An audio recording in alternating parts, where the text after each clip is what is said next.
आइए question number 51।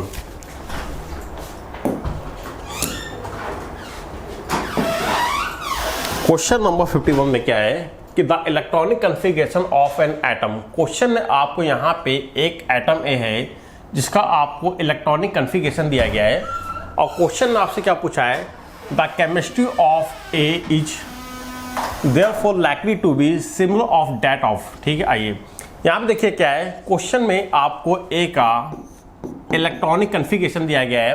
तो आप यहाँ पे देखेंगे कि इसके वैलेंस शेल में 5 इलेक्ट्रॉन हैं, इसके वैलेंस शेल में 5 इलेक्ट्रॉन हैं। इसका मतलब ये जो होगा ये group number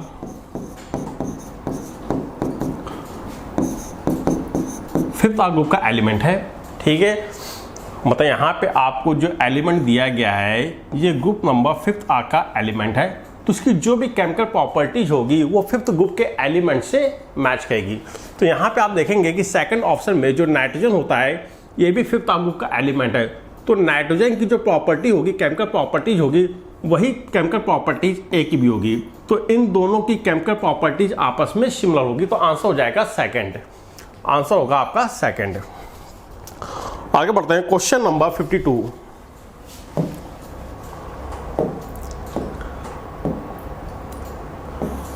question number 52, which ionization potential in the following equation involve the greatest amount of energy.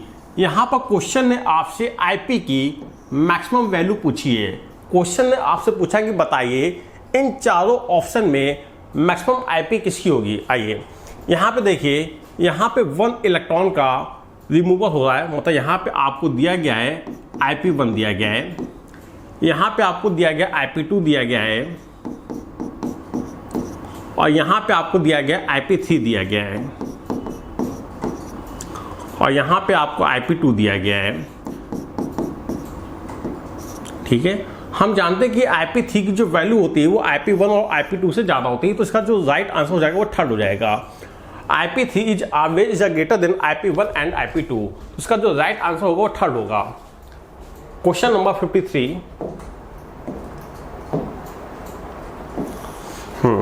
The number of D electron. Question में आपसे नंबर ऑफ डी इलेक्ट्रॉन पूछे गए हैं। यहां पे आपको एक कॉम्प्लेक्स कंपाउंड दिया गया और क्वेश्चन में आपसे क्रोमियम में डी के नंबर ऑफ इलेक्ट्रॉन पूछे गए हैं। तो सबसे पहले आप क्या करेंगे कि क्रोमियम का ऑक्सीडेशन नंबर निकाल लेंगे। तो यहाँ पे जो क्रोमियम होगी इस पे चार्ज आएगा +3 आएगा। क्रोमियम का एटॉमिक नंबर 24 होता है। अब आप इसका इलेक्ट्रॉनिक कन्फिगरेशन करेंगे तो इसका जो इलेक्ट्रॉनिक कन्फिगरेशन हो जाएगा 1s2 2s2 2p6 3s2 3p6 4s2 3d4। But आपको पता है कि यहाँ पे एक एक्सेप्शन होता है कि यहाँ पर s सबसेल का एक इलेक्ट्रॉन d सबसेल में चला जाता है, तो यहाँ पे इसका जो एक्चुअल इलेक्ट्रॉनिक कन्फिगरेशन होगा वो हो जाएगा 4s1 3d5 होगा। ठीक है, आइए अब यहाँ पे देखिए जो क्रोमियम है इसके ऊपर चार्ज है +3, क्रोमियम पे चार्ज है +3, इसका मतलब कि यहाँ से 3 इलेक्ट्रॉन बाहर निकले होंगे। तो जो वैलेंस शेल होगा वहाँ से 3 इलेक्ट्रॉन निकलेंगे, एक इलेक्ट्रॉन s सबसेल से चला गया और 2 इलेक्ट्रॉन यहाँ चले गए। तो यहाँ पे जो d सबसेल है इसके पास होंगे टोटल 3 इलेक्ट्रॉन होंगे। तो यहाँ पर क्रोमियम में d सबसेल में 3 अनपेयर्ड इलेक्ट्रॉन होंगे। क्वेश्चन ने आपसे यही पूछा था कि बताइए d सबसेल में कितने इलेक्ट्रॉन होंगे, तो यहाँ पर d सबसेल में 3 अनपेयर्ड इलेक्ट्रॉन होंगे। आगे बढ़ते हैं क्वेश्चन नंबर 54।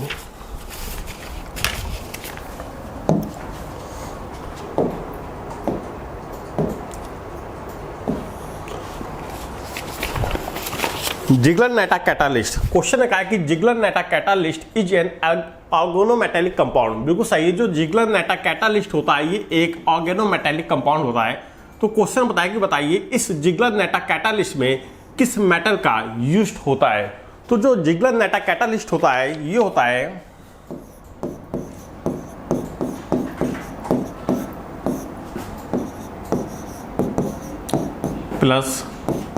TiCl4।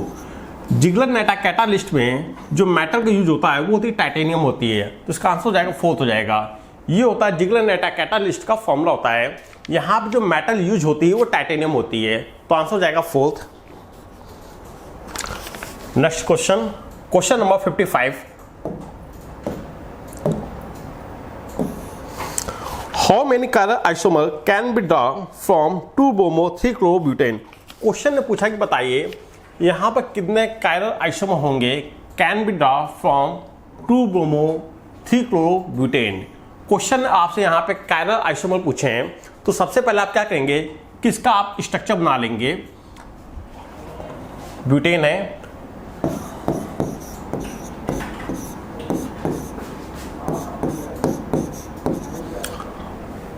ब्रोमो। सबसे पहले आप इसकी आईयूपीएसी नेमिंग के अकॉर्डिंग इसका आप स्ट्रक्चर बनाएंगे। अब आपको देखना कि यहाँ पे कितने कायरल आइसोमर होंगे, तो यहाँ पे आप देखेंगे कि इसके पास 2 कायरल कार्बन है, एक ये हो गया और ये हो गया, ठीक है। आइए हमें क्या बताना, हमें यहाँ पे कायरल आइसोमर बताने हैं, तो यहाँ पे हो जाएगा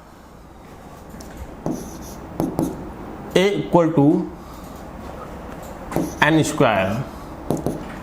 n जो n होता है ये कायरल कार्बन की संख्या होती है, तो n यहाँ पे कितना 2 है, 2 के पावर 2 यहाँ पे आ गया, टोटल 4 आइसोमर आ जाएंगे, तो इसका आंसर हो जाएगा थर्ड हो जाएगा। आगे बढ़ते हैं, क्वेश्चन नंबर 56।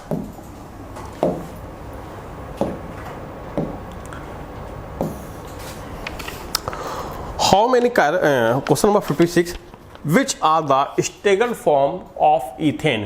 क्वेश्चन ने आपसे इथेन में स्टेगर्ड फॉर्म पूछा है, तो चेक कर लीजिए आप ऑप्शन को देख के। जो आपको पहला ऑप्शन दिया गया है ये आपका कहलाएगा एक्लिप्स, ये होता है एक्लिप्स होता है, ये तो गलत हो गया। हमें यहाँ पे देखना है स्टेगर्ड देखना है। सेकंड ऑप्शन आप देखेंगे, यस यहाँ पे ये क्या है, यहाँ पे स्टेगर्ड फॉर्म में होगा।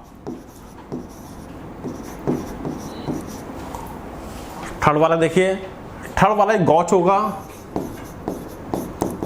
आप लोग आइसोमेजर में पढ़ा होगा एक्लिप्स, स्टेगर्ड एंड गॉच। और फोर्थ वाला आप देखेंगे कि यहां भी एंटी स्टेगर्ड है,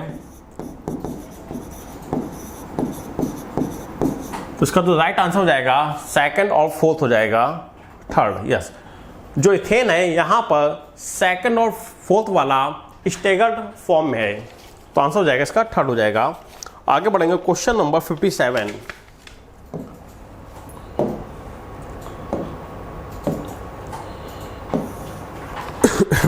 question number 57, which one of the following species is the most stable. Question ने पूछा कि बताइए इनमें से सबसे ज्यादा कौन सी मोस्ट स्टेबल स्पेसीज होगी।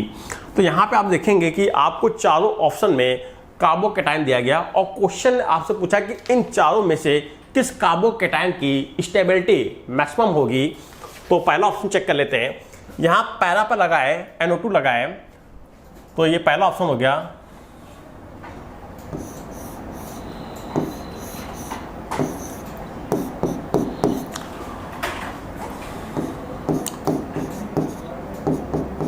पैरा पोजीशन पे लगा दिया, NO2 लगा दिया, ये हो गया। अब यहाँ पे देखिए, ये जो NO2 ग्रुप होता है, ये जो NO2 होता है ये होता है इलेक्ट्रॉन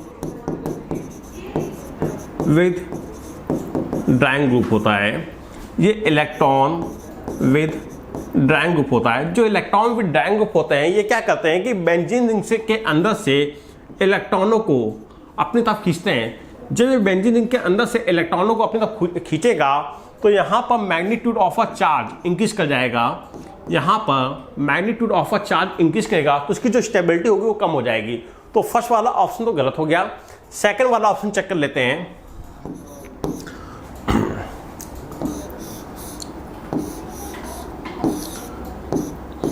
सेकंड वाले ऑप्शन में पहला पोजीशन पे आपको दिया गया मिथॉक्सी दिया गया है, आइए मिथॉक्सी दिया गया है। अब यहाँ पे आप देखेंगे जो मिथॉक्सी होता है ये होता है इलेक्ट्रॉन डोनेटिंग ग्रुप होता है, इलेक्ट्रॉन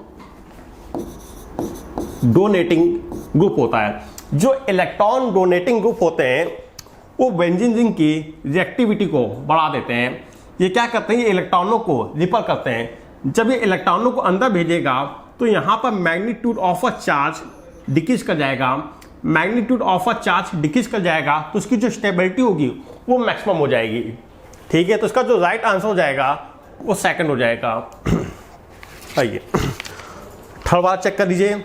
यहाँ पे लगा Cl लगा है, क्लोरीन लगा है, ये -I इफेक्ट शो करता है। ये भी क्या करेगा, इसकी स्टेबिलिटी को कम कर देगा। और यहाँ पे कोई भी ग्रुप नहीं लगा, तो यहाँ पे जो हाईएस्ट स्टेबिलिटी होगी वो सेकंड वाले की होगी, क्योंकि यहाँ पे लगा है इलेक्ट्रॉन डोनेटिंग ग्रुप लगा है, जिसके कारण इस कार्बोकैटायन की स्टेबिलिटी मैक्सिमम हो जाएगी। तो आंसर का हो जाएगा second. Next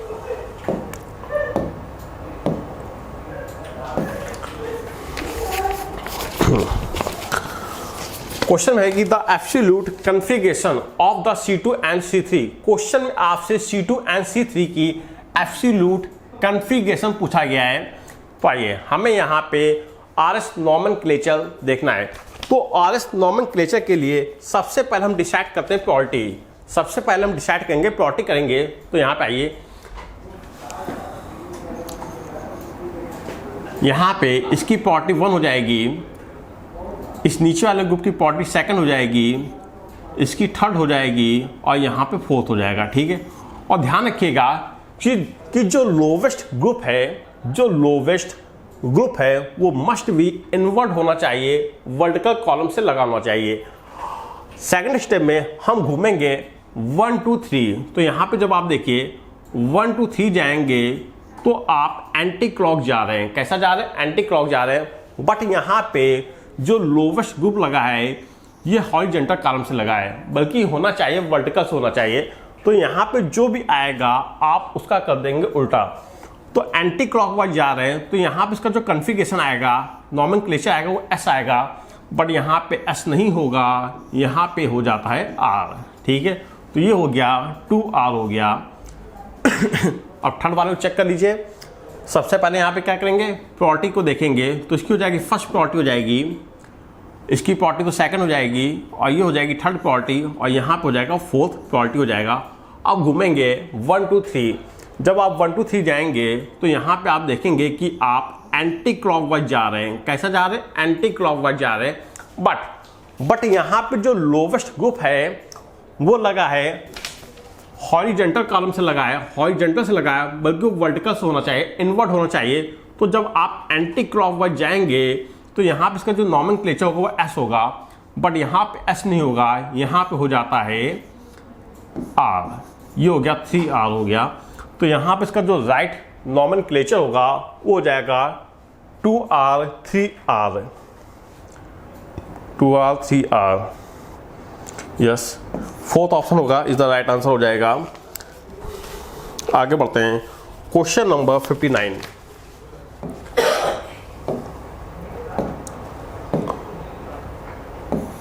question number 59, the process of industrial manufacturing of sodium carbonate is known as a. आइए, the process of industrial manufacturing of sodium carbonate is known as. आइए, तो यहाँ पे हो जाता है, ये होता है ली ब्लैंक प्रोसेस होता है। ली ब्लैंक प्रोसेस में क्या होता है कि कैल्शियम कार्बोनेट को हम ट्रीट कराते हैं सोडियम सल्फाइड के साथ। तो यहाँ पर सोडियम कार्बोनेट का फॉर्मेशन होता है,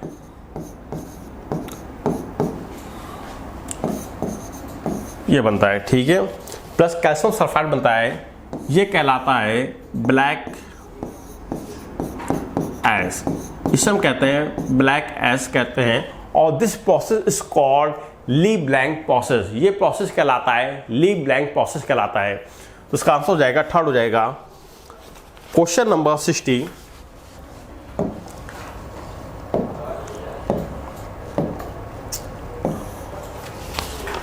क्वेश्चन क्या कह रहा है कि sodium thiosulphate used in a photography. Question ने कहा है कि सोडियम थायोसल्फेट का हम यूज करते हैं फोटोग्राफी में। अब सोडियम थायोसल्फेट का फोटोग्राफी में यूज क्यों किया जाता है? असल में होता क्या है कि जो सोडियम थायोसल्फेट होता है ये जो सोडियम थायोसल्फेट होता है ये क्या करता है, ये अनडिकम्पोज्ड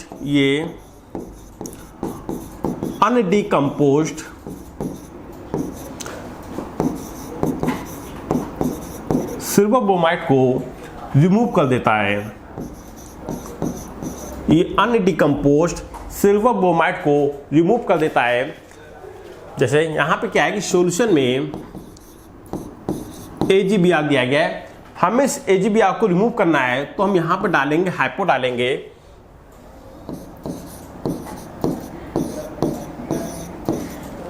दिस इज कॉल्ड हाइपो। तो यहाँ पे देखिए क्या होगा, ये जो यहाँ पे सिल्वर ब्रोमाइड है ये अपना कॉम्प्लेक्स बना लेता है, तो यहाँ पे बन जाएगा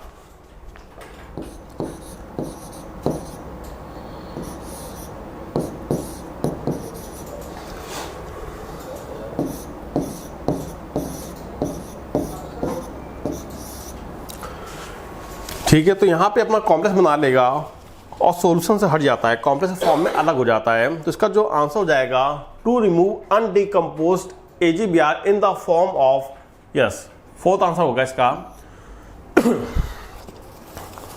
आगे बढ़ते हैं क्वेश्चन नंबर 61 पे।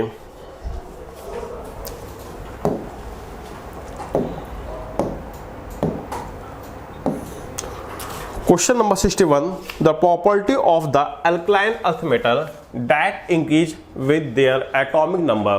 क्वेश्चन कह रहा है कि जो अल्कलाइन अर्थ मेटल की जो प्रॉपर्टीज होती है वो इंक्रीज करती है जब उसका एटॉमिक नंबर इंक्रीज करेगा। आइए देखिए, अल्कलाइन अर्थ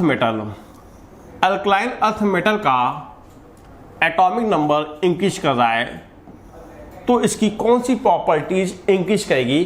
पहला ऑप्शन आपको दिया गया ionisation energy down the group. जब आप डाउन द ग्रुप आएंगे तो एटॉमिक नंबर इंक्रीज करता है, बट जो आईपी होती है वो डिक्रीज कर जाती है। तो पहला ऑप्शन तो गलत हो गया। सेकंड ऑप्शन आपको दिया गया इलेक्ट्रोनेगेटिविटी, गलत। Down the group electronegativity decrease कर जाती है। थर्ड ऑप्शन आपको दिया गया है सॉल्बिलिटी ऑफ देयर सल्फेट।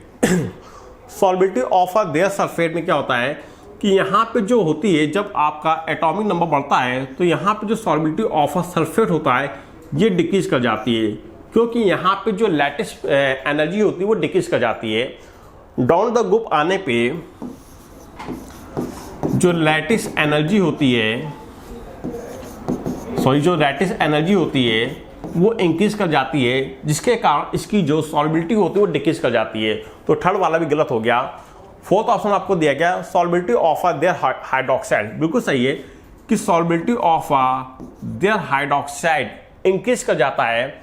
यहाँ पे क्या होता है कि down the group hydration energy constant होती है, जो हाइड्रेशन एनर्जी होती है वो कांस्टेंट होती है, बट जो लैटिस एनर्जी होती है इसके लिए जो हाइड्रेशन एनर्जी होती है वो ऑलमोस्ट सेम होती है, वो कांस्टेंट होती है, ऑलमोस्ट सेम कह सकते होती है, बट जो लैटिस एनर्जी होती है वो डिक्रीज कर जाती है, जिसके कारण इसकी जो सॉल्बिलिटी होती है वो इंक्रीज कर जाती है। ठीक है, तो fourth is the right answer हो जाएगा। आगे बढ़ते हैं क्वेश्चन नंबर 62।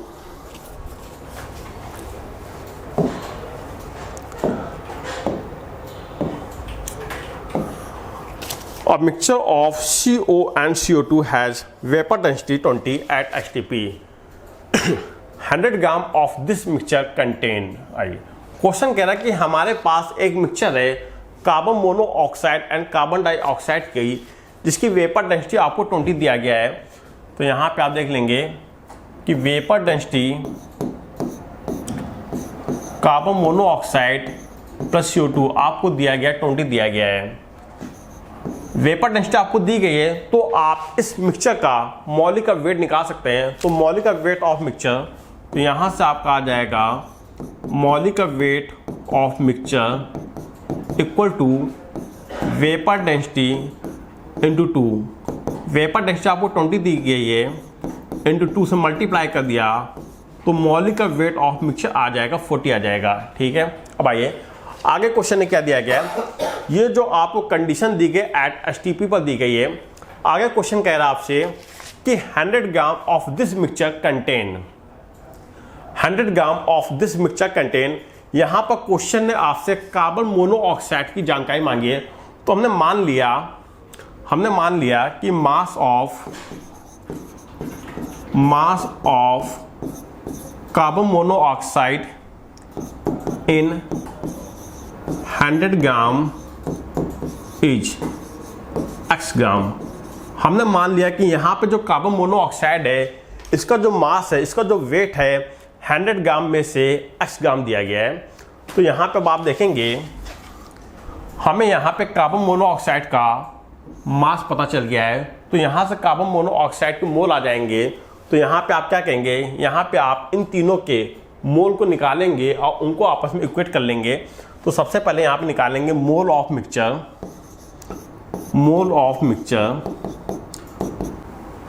तो मोल ऑफ मिक्सचर इक्वल हो जाएगा weight in gram upon molecular weight of mixture. तो वेट यहाँ पे आपको दिया गया 100 ग्राम दिया गया है, अपॉन मॉलिक्यूलर वेट आ गया 40 आ गया, is equal to mole of carbon monoxide, mole of carbon monoxide कितना हो जाएगा, कार्बन मोनोऑक्साइड का वेट x है और कार्बन मोनोऑक्साइड का मॉलिक्यूलर वेट 28 हो जाएगा, plus mole of carbon dioxide का जो वेट होगा वो 100 माइनस x हो जाएगा और इसके मॉलिक्यूलर वेट से डिवाइड कर देंगे, इसका मॉलिक्यूलर वेट होगा 44 होगा। ठीक है, अब यहाँ पे आप देखेंगे कि इन दोनों के मोल का जो सम होगा वही तो इसके मोल के इक्वल होगा। तो यहाँ से आपको x की वैल्यू निकालनी होगी। ये जो x की वैल्यू होगी ये मास ऑफ कार्बन मोनोऑक्साइड होगा। तो यहाँ पे आप x की वैल्यू निकाल लेंगे। तो निकाल, इसको सॉल्व कर लीजिए। ये गया ये आ जाएगा 2.5 equal to x upon 28 plus 100 minus x upon 44। तो यहाँ से आपका x की जानकारी आ जाएगी। तो यहाँ पे जब इसको आप सॉल्व करेंगे तो x की जो जानकारी आएगी, यहाँ पे जो x की वैल्यू आएगी वो आएगी 17.5 आएगी। ठीक है, इसको आपको कैलकुलेट करना पड़ेगा। तो यहाँ पे जो x की जो वैल्यू आएगी वो आएगी 17.5 आएगी। हमें यहाँ पे कार्बन मोनोऑक्साइड के मोल निकालने हैं। अब यहाँ पे देखिए कार्बन मोनोऑक्साइड का जो वेट है वो x ग्राम दिया गया है। तो यहाँ पे हो जाएगा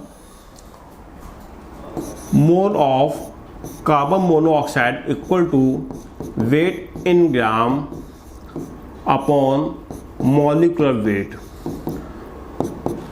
तो यहाँ पे कार्बन मोनोऑक्साइड का जो वेट है वो x ग्राम है और जो x है वो 17.5 के इक्वल आ गया। तो यहाँ पे हो जाएगा 17.5 अपॉन कार्बन मोनोऑक्साइड का मॉलिक्यूलर वेट 28। सॉल्व कर लेंगे तो यहाँ पे आपका जो आएगा आंसर आ जाएगा 0.625 मोल आएगा, ये आएगा। ठीक है, तो इस मिक्सचर में कार्बन मोनोऑक्साइड के जो मोल होंगे वो होंगे 0.625 होंगे। तो third is the right answer होगा। आगे बढ़ते हैं, क्वेश्चन नंबर 63। आइए, क्वेश्चन नंबर 63।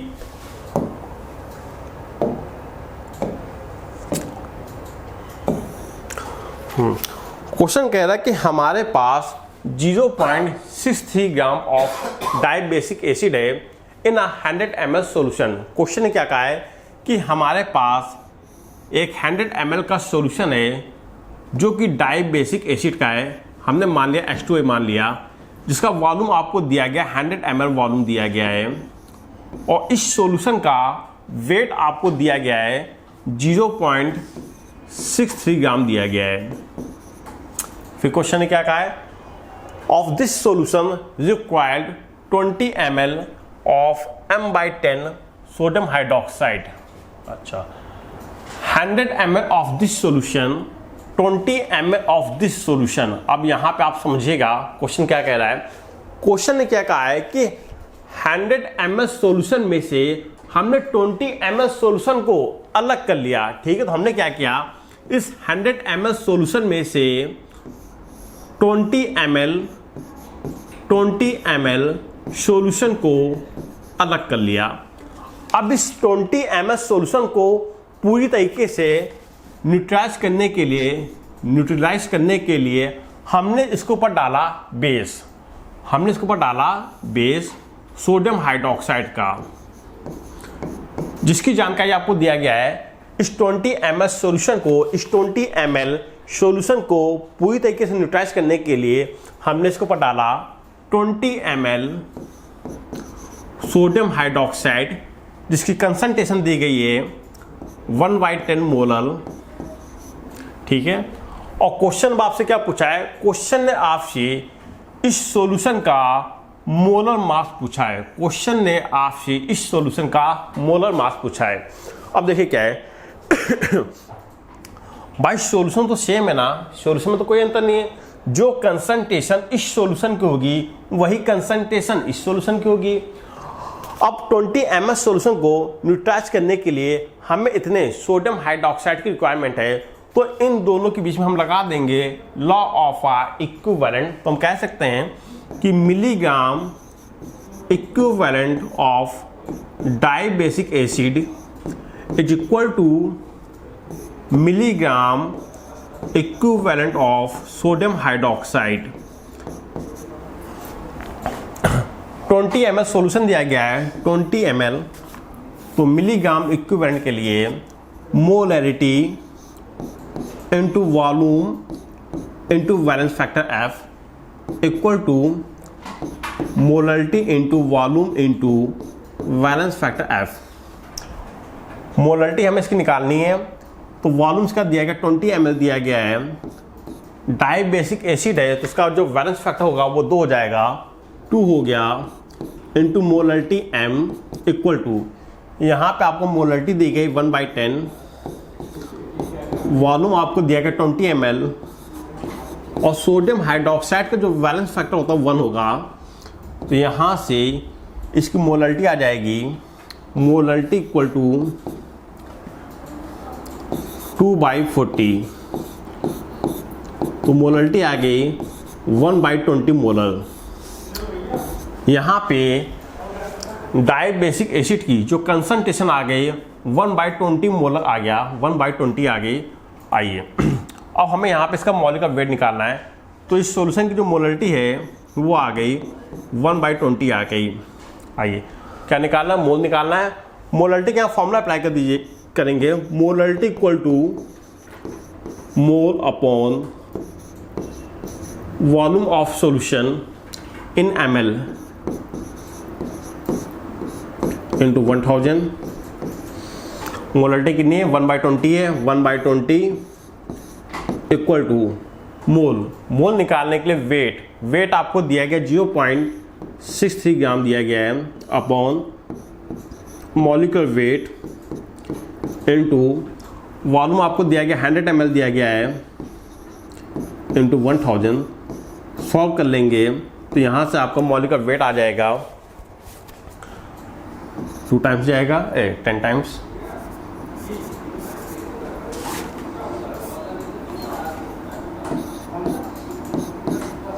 तो यहाँ से आपका molecular weight of dibasic acid आ जाएगा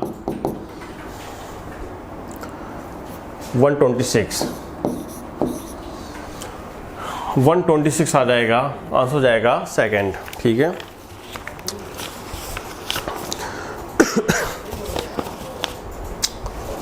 आइए क्वेश्चन नंबर 64।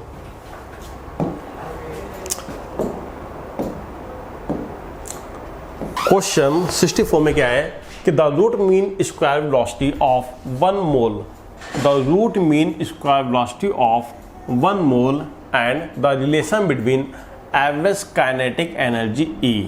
क्वेश्चन में आपसे root mean square velocity and average kinetic energy के बीच में रिलेशन पूछा गया है। आइए तो लगाते हैं यहाँ पे VRMS, आप लगाएंगे V R M S equal to under root thrice R T upon molecular mass m। ये होता है वी आर एम एस होता है। और यहाँ पे जो काइनेटिक एनर्जी हो जाएगी E इक्वल टू 3/2 फॉर 1 मोल। यहाँ पर 1 मोल की बात चल रही है, तो kinetic energy equal to 3/2 R T हो जाएगा। So R T equal to 2/3 E। अब आप देखेंगे कि यहाँ से मैंने आर टी की वैल्यू को ड्राइव कर लिया है। अब आप इस आर टी की वैल्यू को 2/3 को उठा के यहाँ पुटअप करेंगे। So V R M S equal to thrice into R T के स्थान पे आ जाएगा 2/3 E upon molar mass m। 3 से 3 कैंसिल आउट हो जाएगा। सो यहाँ पे रिलेशन आ जाएगा under root twice E upon m। देखिए कोई दिया गया है, yes, third is the right answer होगा। चलिए आगे बढ़ते हैं क्वेश्चन नंबर 65 पर।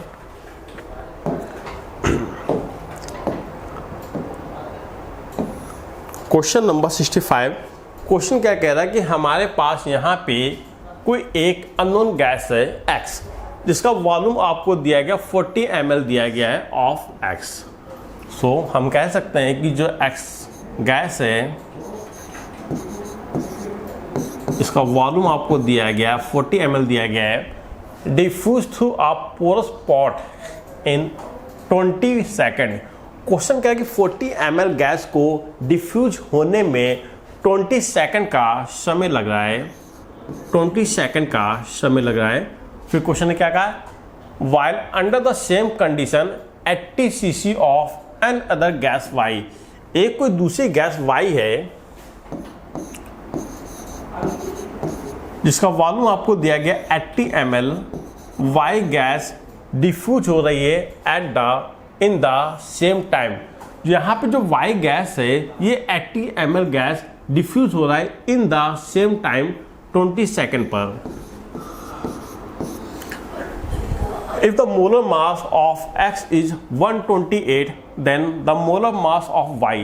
क्वेश्चन ने कहा कि यहाँ पे X का जो मोलर मास है ये 128 है, तो बताइए मोलर मास ऑफ Y क्या होगा। ये क्वेश्चन आपसे पूछा गया है, ठीक है। आइए, तो हमने मान लिया, इसको हमने कंडीशन 1 मान लिया, इसको मैंने कंडीशन 1 मान लिया और इसको मैंने कंडीशन नंबर 2 मान लिया। So R1 upon R2 equal to V1 upon T1 into T2 upon V2 equal to M2 upon M1। ये आपने क्वेश्चन लिखी। अब यहाँ पे देखिए जो टाइम है वो कांस्टेंट है, तो यहाँ पे टाइम कैंसिल आउट कर देंगे। सो यहाँ पे आपकी इक्वेशन आ जाएगी V1 upon V2 equal to under root M2 upon M1। V1 volume V1 आपको दिया गया 40 ml, V2 आपको दिया गया 80 ml इक्वल टू M2 का मॉलिक्यूलर वेट आपको निकालना है, M2 मतलब My का आपको निकालना है, और M1 X का मॉलिक्यूलर वेट आपको दिया गया, X का दिया गया 128 दिया गया है। सॉल्व कर लेंगे इसको, ये आ जाएगा 1/2 कम स्क्वायर लेंगे इसका अंडर रूट हटाने के लिए।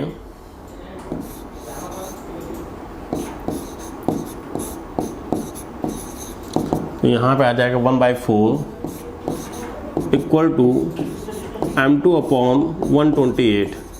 सॉल्व कर लीजिए, तो यहाँ पे आ जाएगा 4 3 12, मैं यहाँ लिख दे रहा हूँ, और 4 3 12, 4 2 3 12, 4 2 8, 42,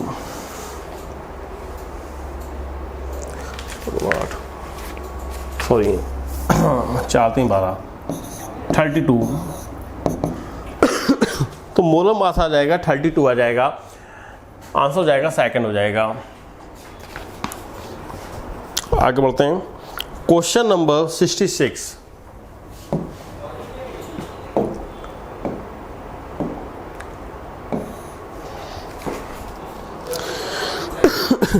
Which of the following set of quantum number represent an impossible arrangement? Question में यहाँ पे आपको 4 क्वांटम नंबर दिए गए हैं और क्वेश्चन ने आपसे कहा है कि बताइए वो कौन सा सेट है जो कि इम्पॉसिबल है। n की वैल्यू 3 है, अगर n की वैल्यू 3 है तो l की वैल्यू 2 हो सकती है, m की वैल्यू -2 से 0 हो सकती है और s की वैल्यू प्लस का हाफ या माइनस का हाफ हो सकता है।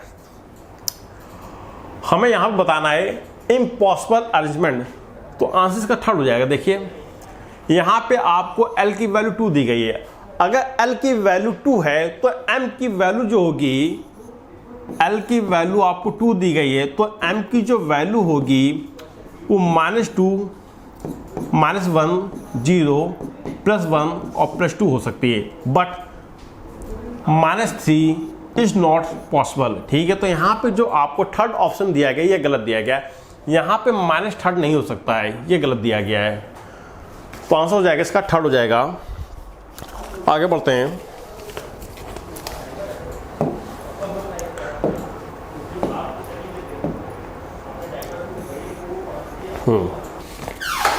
The frequency of the radiation. Question में आपसे फ्रीक्वेंसी ऑफ रेडिएशन पूछा गया है और क्वेश्चन ने आपको जानकारी दी है कि n = 4 to n = 1, मतलब यहाँ पे इलेक्ट्रॉन का एमिशन हो रहा है n4 से n1 पे, और क्वेश्चन ने यहाँ पे आपको ionization energy of a hydrogen atom दिया है 2.18 × 10⁻⁻18 जूल एटम इनवर्स दिया है, और हमें निकालना क्या है, हमें फ्रीक्वेंसी निकालनी है। तो फ्रीक्वेंसी निकालने के लिए हम फॉर्मूला अप्लाई करेंगे, nu = change in energy upon Planck constant h, ये हमें अप्लाई करना है। यदि हमें किसी प्रकार से डेल्टा E की वैल्यू पता चल जाए तो हमारा फ्रीक्वेंसी ऑफ रेडिएशन आ जाएगा। h प्लैंक कांस्टेंट है जो कि एक कांस्टेंट वैल्यू होती है, हमें यहाँ पे निकालना है डेल्टा E की वैल्यू निकालनी है। तो क्वेश्चन में आपको आयोनाइजेशन एनर्जी गिवन है, तो हम आयोनाइजेशन एनर्जी की हेल्प से डेल्टा E की वैल्यू निकाल लेंगे।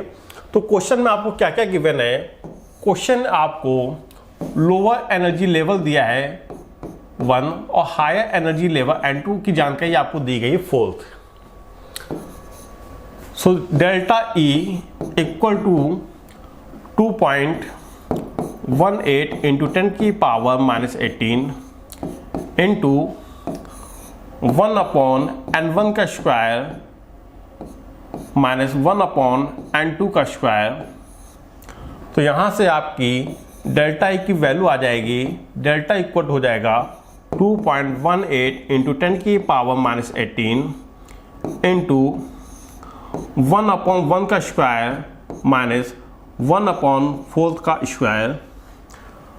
डेल्टा E = 2.18 × 10⁻⁻18 इंटू, जब आप अंदर की वैल्यू को सॉल्व करेंगे तो 15/16 हो जाएगा। तो यहाँ से आपका डेल्टा E की वैल्यू आ जाएगी 2.04 × 10⁻⁻18। तो यहाँ से आपकी डेल्टा E की वैल्यू आ जाएगी 2.04 × 10⁻⁻18। अब यहाँ पे आपने डेल्टा E की वैल्यू को निकाल लिया है। अब आप इस डेल्टा E की वैल्यू को यहाँ पुटअप करेंगे तो फ्रीक्वेंसी ऑफ रेडिएशन आ जाएगा 2.04 × 10⁻⁻18 divided by Planck constant 6.6 × 10⁻⁻34। Solve करेंगे तो आ जाएगा 0.309 × 10⁻16। दशमलव को जब आप एक कदम आगे लेके जाएंगे तो हो जाएगा 3.09 × 10⁻15। ये आपका हो जाएगा फ्रीक्वेंसी ऑफ रेडिएशन तो आंसर हो जाएगा इसका फर्स्ट, सेकंड इनवर्स। ठीक है, आइए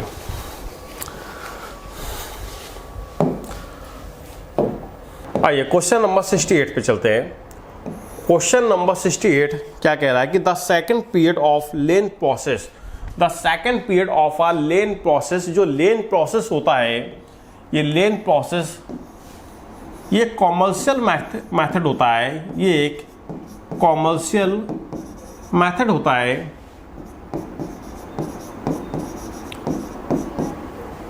टू प्रिपरेशन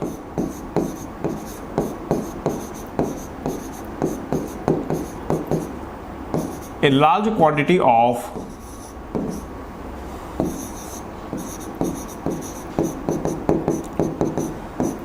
H2 गैस। ठीक है, तो यहाँ पे होता क्या है कि यहाँ पे हम लेते हैं आयरन Fe लेते हैं, इसको हम ऑक्सीडाइज कराते हैं in presence of water steam, in presence of water steam. तो यहाँ पे बनता है mixed oxide Fe3O4 plus H2 gas evolve होती है। ये जो फर्स्ट पीरियड होता है ये होता है ऑक्सीडेशन होता है। यहाँ पे आप देखेंगे कि आयरन की ऑक्सीडेशन स्टेट 0 होगी और यहाँ पर आयरन की ऑक्सीडेशन स्टेट हो जाती है 3x - 8 = 0, तो x पावर। अब यहाँ पे देखिए, यहाँ पर आयरन का हो गया ऑक्सीडेशन हो गया। ठीक है, आइए ये जो फर्स्ट स्टेप कहलाती है, जो फर्स्ट स्टेप होती है यहाँ पे ऑक्सीडेशन होता है। अब सेकंड स्टेप में क्या होता है कि सेकंड स्टेप में हम फेरिक ऑक्साइड, जो मिक्स्ड ऑक्साइड होता है, इसको हम वापस से रिड्यूस करा देते हैं और हमें आयरन वापस से प्राप्त हो जाती है। तो यहाँ पे हमने क्या किया, Fe3O4 है, मिक्स्ड ऑक्साइड है जिसकी ऑक्सीडेशन स्टेट 8/3 है, इसको हमने रिड्यूस करा दिया in presence of water gas, in presence of water gas, तो रिड्यूस हो जाएगा और वापस से हमें आयरन प्राप्त हो जाता है। तो जो सेकंड स्टेप होती है यहाँ पे होता है रिडक्शन होता है। तो क्वेश्चन में आपसे ये पूछा गया है कि लेन प्रोसेस का जो सेकंड पीरियड होता है वो क्या होता है, वहाँ पर रिडक्शन होता है। यहाँ पे 8/3 से 0 पे आ जाती है। तो इसका देखिए आंसर क्या दिया गया है, फर्स्ट ऑप्शन दिया गया है, yes first is the right हो जाएगा आंसर। ठीक है, आगे बढ़ते हैं क्वेश्चन नंबर 69।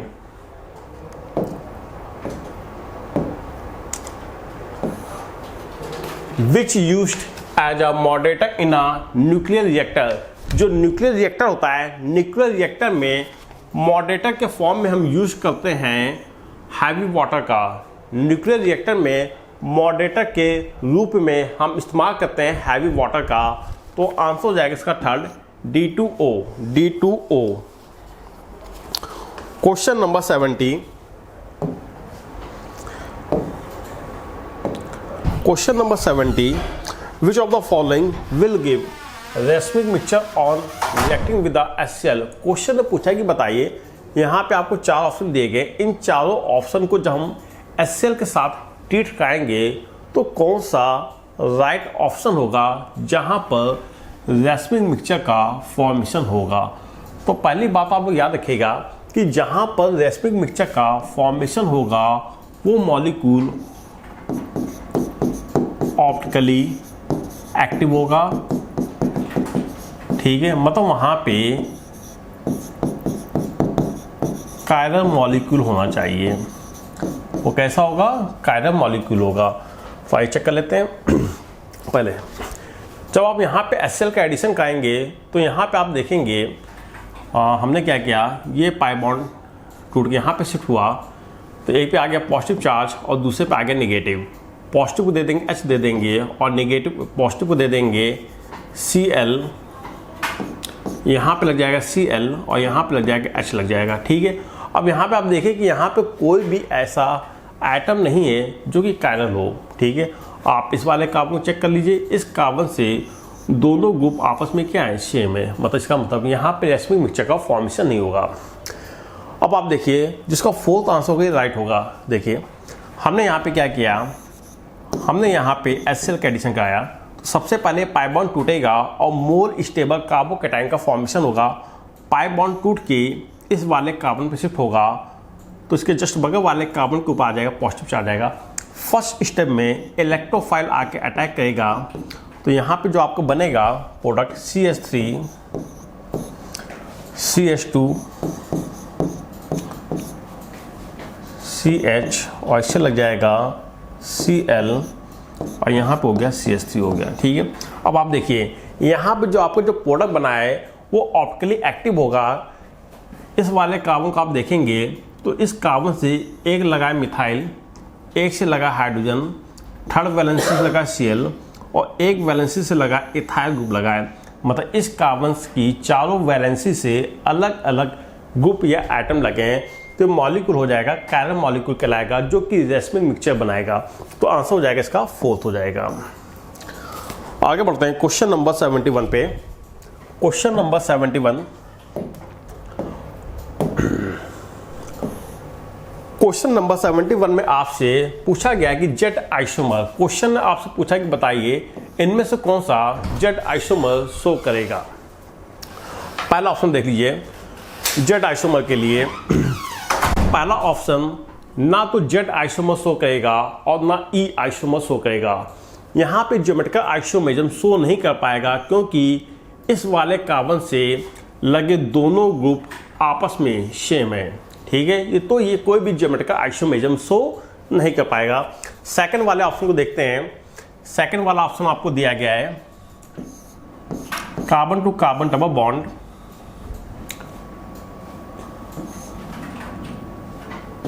Cl और इससे लगा फ्लोरीन लगा है।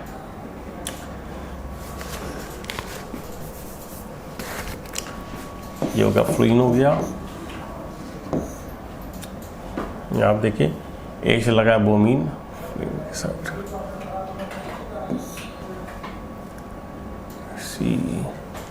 C लगा दिया है और फ्लोरीन लगा दिया है और फ्लोरीन साइड पर लगा Br लगा है और यहाँ पे लगा आयोडीन लगा है। ठीक है, ये आपको दिया गया, सेकंड ऑप्शन दिया गया है। अब हमें देखना है कि जो सेकंड वाला ऑप्शन है ये जेट आइसोमर शो करेगा कि नहीं करेगा। आइए, तो यहाँ पे सबसे पहले आप डिसाइड करेंगे, प्रॉपर्टी डिसाइड करेंगे। तो यहाँ पे फ्लोरीन ये आपकी लोवेस्ट प्रॉपर्टी हो जाएगी और ये वाला आपका हो जाएगा हाईएस्ट हो जाएगा। आप यहाँ पे देखिए, यहाँ पे ये आपकी हाईएस्ट हो जाएगी और ये आपकी लोवेस्ट प्रॉपर्टी हो जाएगी। तो यहाँ पे दोनों हाईएस्ट प्रॉपर्टी सेम साइड पे है। ये सिस बनाएगा, ये बनाएगा, सिस बनाएगा, जिसको हम जेट फॉर्म भी कहते हैं। ठीक है, यहाँ पे आप देखेंगे कि इन दोनों कार्बन से हाईएस्ट प्रॉपर्टी सेम साइड पे लगी है तो जेट आइसोमर शो करेगा। Yes, second is the right answer हो जाएगा आपका ब्रोमीन आयोडीन। ठीक है, आगे बढ़ते हैं क्वेश्चन नंबर 72। क्वेश्चन नंबर 72 में आपसे आईयूपीएसी नेम पूछा गया है। आईयूपीएसी नेमिंग करने के लिए सबसे पहले आप कार्बन की लंबी लंबी चैन छाटेंगे। तो यहाँ पे हमें 3 कार्बन की चैन मिल रही है, 1 2 3।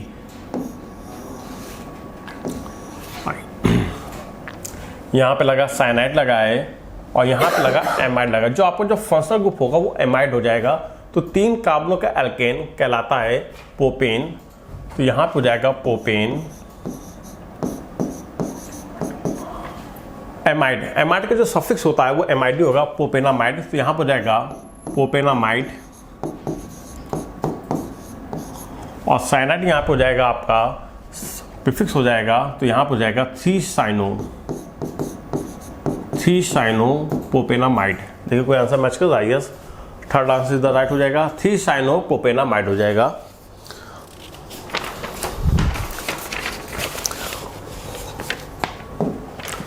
Question number 73। Question number 73, which of the following alcohol give positive iodoform test. क्वेश्चन ने पूछा कि बताए कौन सा एल्कोहल पॉजिटिव आइडोफॉर्म टेस्ट देता है। तो यहाँ पे आपको देगा मिथाइल कार्बिनॉल। जो मिथाइल कार्बिनॉल होता है ये पॉजिटिव आइडोफॉर्म टेस्ट देता है। आंसर हो जाएगा 4th। Question number 74।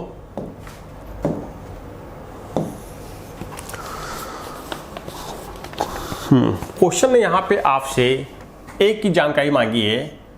हमें यहाँ पे 1 मोल ऑफ एल्किन दिया गया है और हमने इसमें करा दिया HBr। हमने यहाँ पे कराएंगे इलेक्ट्रोफिलिक एडिशन कराएंगे। तो आइए देख लेते हैं क्या बनेगा प्रोडक्ट। 1 मोल ऑफ एल्किन जो कि ट्रीट कर रहा है HBr के साथ,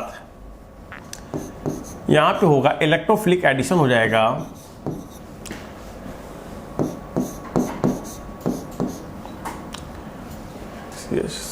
CH2 प्लस HBr। ठीक है, ये पाई बॉन्ड टूटेगा और मोर स्टेबल कार्बोकैटायन का फॉर्मेशन होगा। तो इस वाले कार्बन के ऊपर नेगेटिव चार्ज आएगा और इसके जस्ट बगल वाले कार्बन के ऊपर पॉजिटिव चार्ज आएगा। तो यहाँ पे आप देखेंगे कि यहाँ पे जो आपका, मैं यहाँ कर दे रहा हूँ नीचे,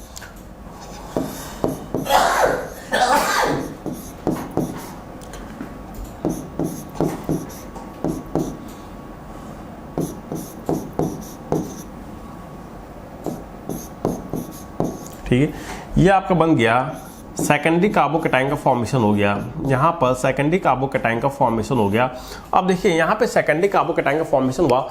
हम जानते हैं कि जो टर्शियरी कार्बोकैटायन होता है वो सेकेंडरी कार्बोकैटायन से ज़्यादा स्टेबल होता है।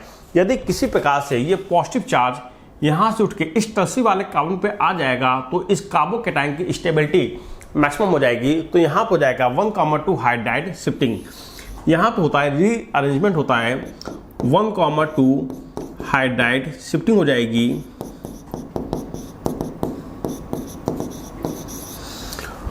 अब यहां पे जो हाइड्रोजन लगा है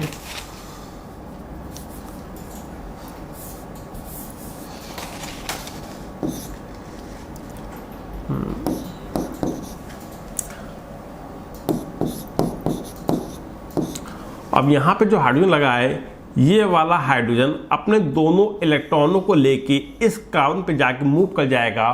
तो यहाँ से जो पॉजिटिव चार्ज है वो उठ के इस वाले कार्बन पे आ जाएगा।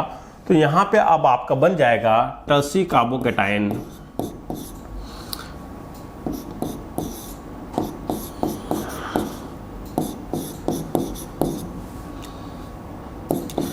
ये आपका बन गया टर्शियरी कार्बोकैटायन बन गया। अब सेकंड स्टेप में यहाँ पे Br- आके अटैक करेगा। सेकंड स्टेप में निक्लोफाइल आके अटैक करेगा। तो यहाँ पे आपको जो बनेगा मेजर प्रोडक्ट बन जाएगा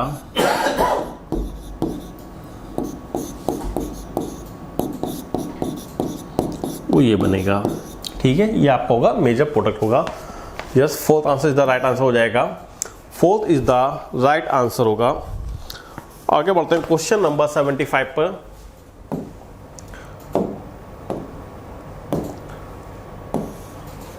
क्वेश्चन नंबर 75, क्वेश्चन कह रहा है कि if 60% of a first order reaction, यहाँ पर फर्स्ट ऑर्डर रिएक्शन की बात चल रही है। क्वेश्चन कह रहा है कि 60% of a first order reaction was completed in a 60 minute.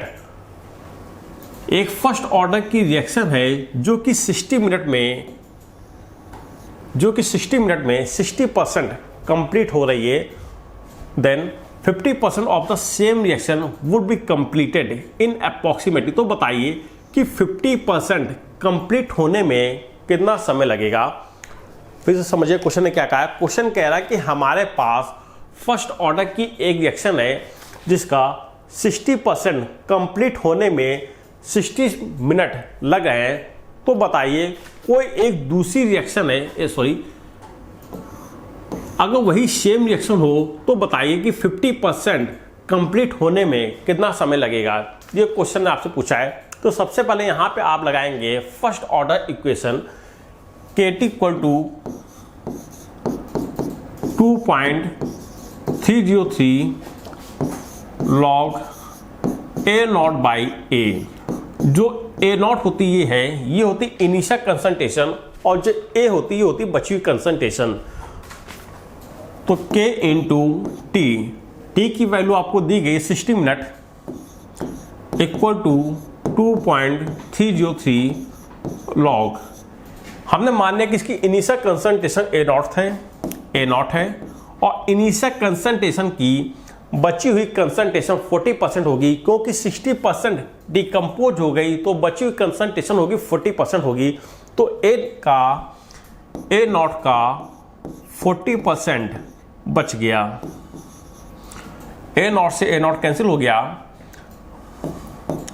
तो यहां पे आपकी जो फाइनल इक्वेशन आ जाएगी KT equal to K into 60 equal to 2.303 log 10 ऊपर चला जाएगा अपॉन 4। अब यहाँ पे आप इसका लॉग निकाल लेंगे तो K इंटू 60 इक्वल टू 2.303। अब आपको यहाँ पे लगानी पड़ेगी लॉग की property, log 10 minus log 4। So K into 60 equal to 2.303। Log 10 की वैल्यू 1 होती है और लॉग 4 की वैल्यू होगी 0.6 होगी। तो यहाँ पे आपका जो आ जाएगा लॉग 10 की वैल्यू 1, लॉग 4 की वैल्यू 0.6, तो यहाँ पे आ जाएगा 0.4 आ जाएगा। तो यहाँ से आपका डिके कांस्टेंट K की वैल्यू आ जाएगी। इसको सॉल्व कर लेंगे तो यहाँ से K की वैल्यू आएगी 0.0153। यहाँ से आपका रेट कांस्टेंट K की वैल्यू आ गई 0.0153 आ गई।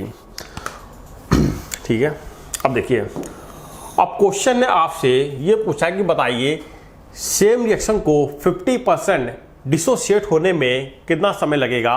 तो यहाँ पर हम लगाएंगे फर्स्ट ऑर्डर की सेकंड इक्वेशन लगा दीजिए, KT half equal to 0.693। K की वैल्यू यहाँ निकल आइए 0.0153 into T half equal to 0.693। तो यहाँ से आपका T हाफ निकल आएगा, यहाँ से आपका T हाफ आ जाएगा 0.693 डिवाइडेड बाई 0.0153। सॉल्व कर लेंगे तो यहाँ पे आपको जो आंसर आएगा अप्रॉक्स आ जाएगा 45.3 मिनट, इतना समय लगेगा।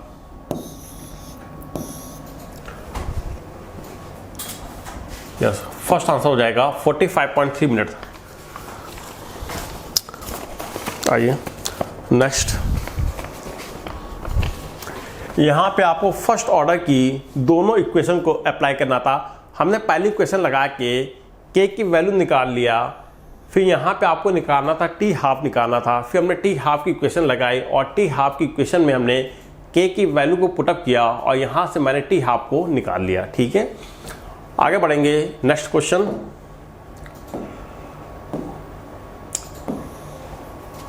Limiting molar conductivity of ammonium hydroxide. Question में आपसे limiting molar conductivity of ammonium hydroxide पूछा गया है। मोलर कंडक्टिविटी, आइए अब देखिए यहाँ पे मोलर कंडक्टिविटी के लिए आपको क्या क्या दिया गया है। मोलर कंडक्टिविटी के लिए आपको 3 प्रकार के इलेक्ट्रोलाइट दिए गए हैं। एक दिया गया अमोनियम क्लोराइड, NaCl दिया गया है और सोडियम हाइड्रोक्साइड दिया गया है। हमें निकालना है molar conductivity of ammonium hydroxide. तो molar conductivity of NH4Cl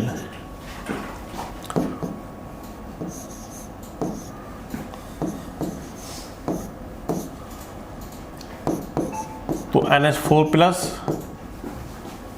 plus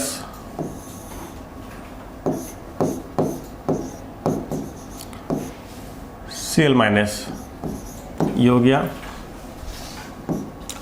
अगला इलेक्ट्रोलाइट आपको दिया गया NaCl दिया गया है।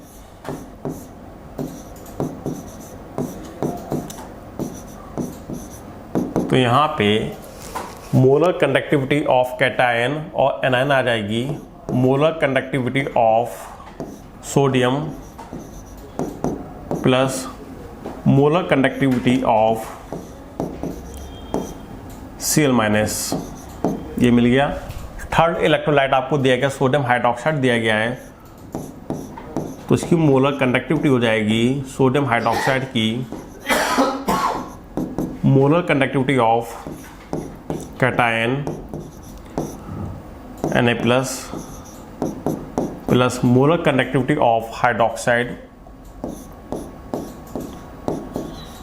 OH minus ion. ठीक है, आइए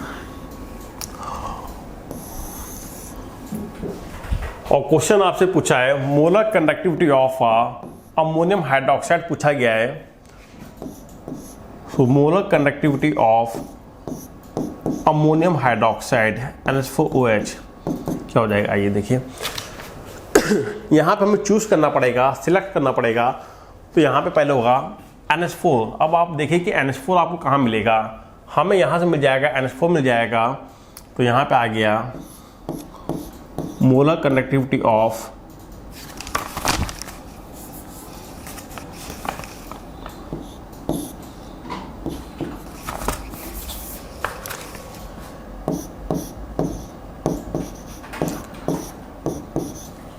NH4Cl प्लस जो आपको चाहिए उनको आप जोड़ते जाइए। और क्या चाहिए आपको, OH चाहिए, वो कहाँ मिलेगा आपको, वो मिल जाएगा यहाँ पे मिल जाएगा सोडियम हाइड्रोक्साइड में, ये हो गया। ठीक है, अब जो बच गया उसको माइनस कर देंगे। तो यहाँ पे हमें चाहिए अमोनियम हाइड्रोक्साइड, यहाँ पे हमें मिल रहा है NaCl मिल रहा है। तो यहाँ से आप NaCl को माइनस कर देंगे, NaCl को माइनस कर दिया, ये निकल आएगी, इसकी मोलर कंडक्टिविटी निकल आएगी। तो देखिए कोई आंसर मैच कर रहा है, NH4Cl plus yes, fourth is the right answer होगा। ठीक है, नेक्स्ट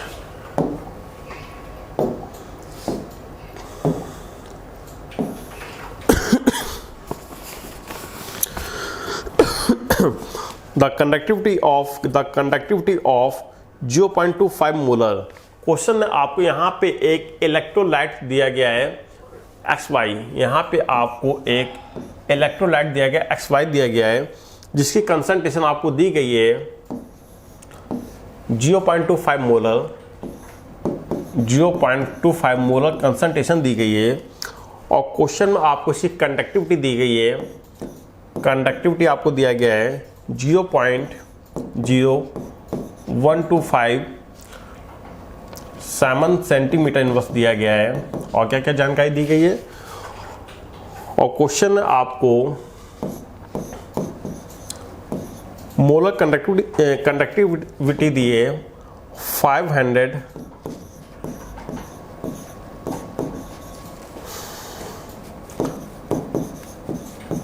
ये आपको दिया गया है। ठीक है, आइए क्वेश्चन पूछा गया, question the Ostwald dilution constant. Question ने यहाँ पे आपसे ऑस्टवर्ड डाइल्यूशन कांस्टेंट पूछा, मतलब क्वेश्चन ने आपसे यहाँ पे K की वैल्यू पूछी है। ठीक है, आइए तो सबसे पहले यहाँ पे हम क्या निकालेंगे, मोलर कंडक्टिविटी निकाल लेंगे। तो मोलर कंडक्टिविटी हो जाएगा, मोलर कंडक्टिविटी इक्वल टू हो जाएगा कंडक्टिविटी इंटू 1000 अपॉन कंसंट्रेशन कितनी 0.25 है, 0.25 है। सॉल्व कर लीजिए इसको, 0.0125 है तो 0.0125 हो गया इंटू 1000 हो गया अपॉन 0.25। जब आप इसको सॉल्व करेंगे तो यहाँ से आपकी जो मोलर कंडक्टिविटी है वो आ जाएगी 50, ये आपकी आ गई। ठीक है, हमें क्या निकालना, हमें K की वैल्यू निकालनी। तो सबसे पहले यहाँ पे आपको अल्फा की वैल्यू निकालनी पड़ेगी। आइए तो यहाँ पे आ जाएगा अल्फा इक्वल टू हो जाएगा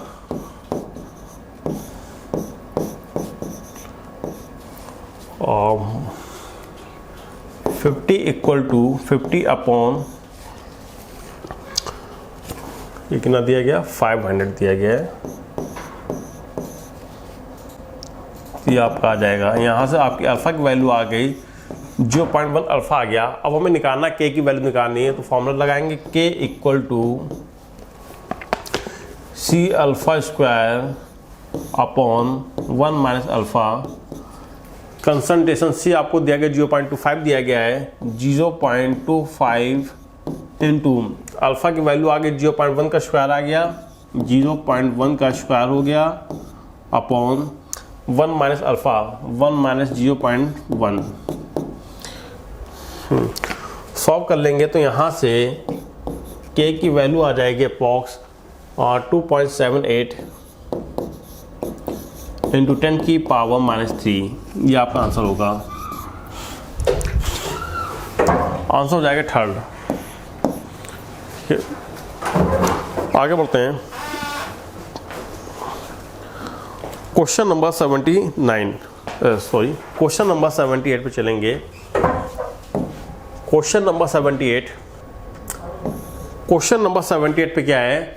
if 1 mole of NH2 losses 10 electron. Question कह रहा है कि हमारे पास 1 मोल ऑफ N2H4 दिया गया है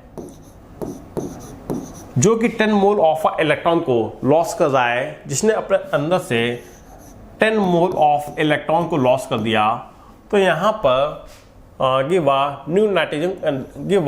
न्यू नाइट्रोजन कंपाउंड। अच्छा भाई, तो यहाँ पे एक नया नाइट्रोजन कंपाउंड कोई बना, तो बताइए इसकी ऑक्सीडेशन स्टेट क्या होगी। आइए सबसे पहले आप यहाँ पे क्या करेंगे कि इस नाइट्रोजन की ऑक्सीडेशन स्टेट निकाल लेंगे। तो 2x + 4 = 0, 2x - 4, x = -2। नाइट्रोजन की ऑक्सीडेशन स्टेट आ जाएगी -2 आ जाएगी। ठीक है, देखिए दो नाइट्रोजन के 2 एटम 10 मोल ऑफ इलेक्ट्रॉन को लॉस कर रहे हैं। तो नाइट्रोजन का एक एटम 5 मोल इलेक्ट्रॉन को ही तो निकालेगा। भाई यहाँ पे नाइट्रोजन के 2 एटम 10 मोल ऑफ इलेक्ट्रॉन को अपने अंदर से निकाल रहा है, तो एक मोल नाइट्रोजन का 1 मोल एटम 5 मोल इलेक्ट्रॉनों को ही तो अपने अंदर से निकालेगा। तो यहाँ पे नाइट्रोजन की ऑक्सीडेशन स्टेट -2 थी। जब इसने 5 मोल ऑफ इलेक्ट्रॉन को अपने अंदर से निकाला, इस पर चार्ज आ गया +5। तो यहाँ से नाइट्रोजन की जो ऑक्सीडेशन स्टेट आएगी वो हो जाएगी +3 आ जाएगी। तो देखिए कोई आंसर मैच कर रहा है। Second is the right answer हो जाएगा। Question number 79।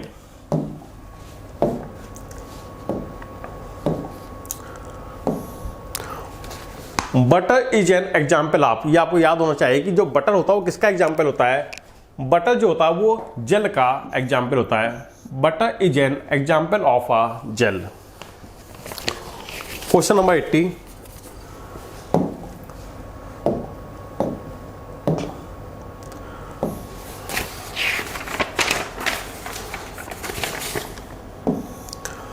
Which of the following is a incorrectly match. Question में आपसे पूछा गया कि बताइए इनमें से कौन सा इनकरेक्टली मैच है। तो solid in a liquid, sol बिल्कुल सही है। Liquid in a solid, gel बिल्कुल सही है। Gas in a liquid, foam बिल्कुल सही है। गैस इन गैस, एरोसॉल, ये गलत दिया गया है। क्वेश्चन में आपसे इनकरेक्ट पूछा गया है तो फोर्थ वाला होगा रॉन्ग। ठीक है, तो आपका ये आंसर हो जाएगा फोर्थ। ये आपको याद होना चाहिए था। Question number 81।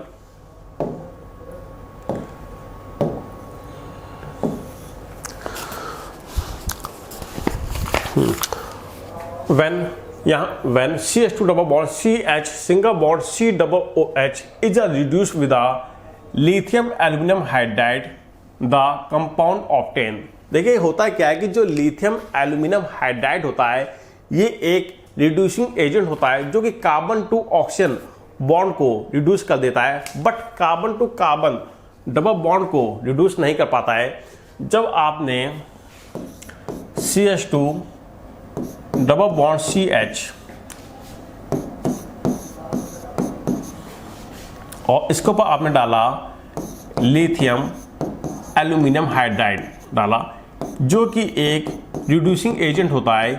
ये carbon to carbon double bond को रिड्यूस नहीं कर पाता है, बट यहाँ पे कार्बोक्सिलिक एसिड है, ये इस कार्बोक्सिलिक एसिड को रिड्यूस करके अल्कोहल बना देता है। तो यहाँ पे इसका जो फाइनल जो प्रोडक्ट बनेगा वो ये बनेगा CH2 double bond CH single bond CH2OH। ये कार्बोक्सिलिक एसिड को अल्कोहल में कन्वर्ट कर देता है। तो इसका जो आंसर हो जाएगा फर्स्ट हो जाएगा।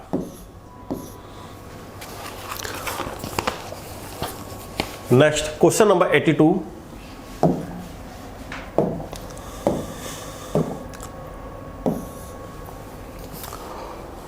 reduction of aldehyde and ketone into hydrocarbon using zinc amalgam and concentration HCl. Reduction of aldehyde and ketone, aldehyde और कीटोन को हाइड्रोकार्बन में कन्वर्ट करने के लिए हम यूज करते हैं zinc amalgam and concentration HCl. This is called a Clemmensen reduction. जब आप किसी एल्डिहाइड या कीटोन को ट्रीट करते हैं क्लीमेंसन रिडक्शन के साथ, तो उसको एल्डिहाइड में कन्वर्ट कर देता है. आंसर हो जाएगा फर्स्ट. नेक्स्ट,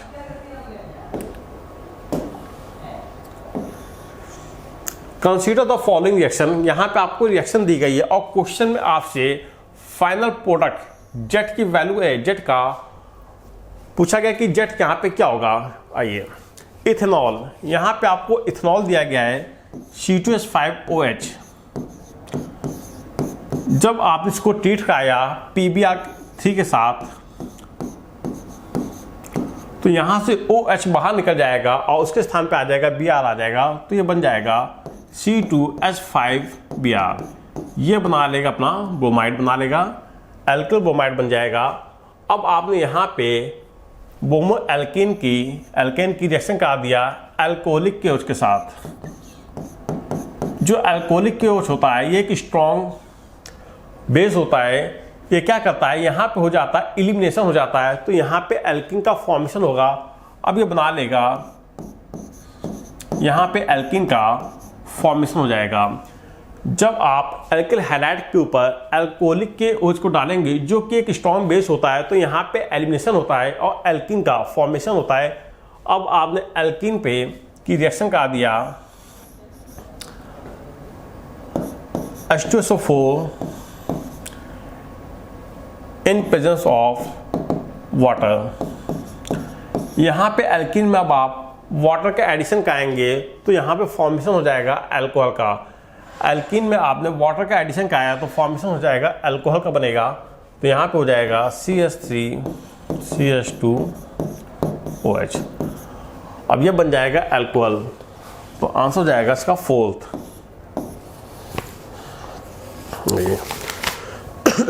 देखिए हुआ क्या, सबसे पहले आपने इथेनॉल को आपने ट्रीट कराया PbR3 के साथ ट्रीट कराया, तो यहाँ से OH बाहर निकल जाएगा और यहाँ पे बनेगा एल्किल ब्रोमाइड का फॉर्मेशन हुआ.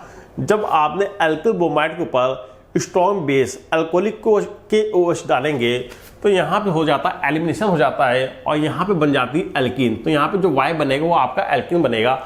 अब एल्कीन में आपने वाटर का एडिशन का है in presence of sulphuric acid. जब आप एल्कीन में वाटर का एडिशन कराएंगे तो अल्कोहल का फॉर्मेशन होता है. तो यहाँ पे जो फाइनल प्रोडक्ट बनेगा वो आपका बनेगा इथेनॉल. आगे बढ़ते हैं, क्वेश्चन नंबर 84.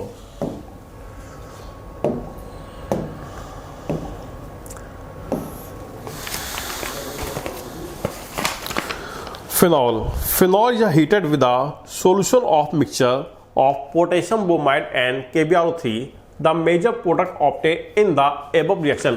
क्वेश्चन कह रहा है कि फिनॉल है, फिनॉल आपको दिया गया है जो कि ट्रीट कर रहा है पोटेशियम ब्रोमाइड एंड KBrO3 के साथ. ठीक है, आइए, तो यहाँ पे फाइनल प्रोडक्ट आपका क्या बनेगा. यहाँ पे जो फाइनल प्रोडक्ट बनता है 2,4,6 पे ब्रोमीन का एडिशन हो जाता है. जब आप फिनॉल की इस मिक्सचर के साथ ट्रीट कराएंगे तो यहाँ पे 2,4,6 पे ब्रोमीन का एडिशन हो जाता है.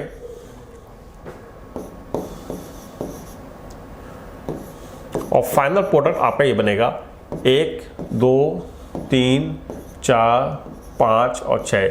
देखिए 2,4,6 पे ब्रोमीन का एडिशन हो गया तो फाइनल प्रोडक्ट आपका ये बनेगा 2,4,6 ट्राइब्रोमो फिनॉल बन जाएगा. आगे बढ़ते हैं.